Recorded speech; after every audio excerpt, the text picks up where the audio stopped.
कोने रंग हीरा कोने रंग मोती, कोने रंग हीरा कोने रंग मोती, कोने रंग ननदों के भाई है सुहागक कोबर।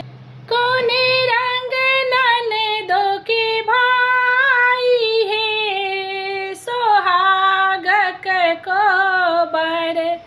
लाल रंग हीरा पियर रंग मोती, लाल रंग हीरा पियर रंग मोती, श्यामल रंग ननदों के भाई है सुहागक कोबर।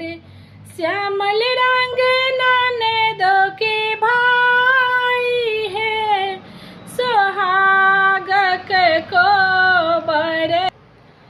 टूटी गेल हीरा फूटी गेल मोती, टूटी गेल हीरा फूटी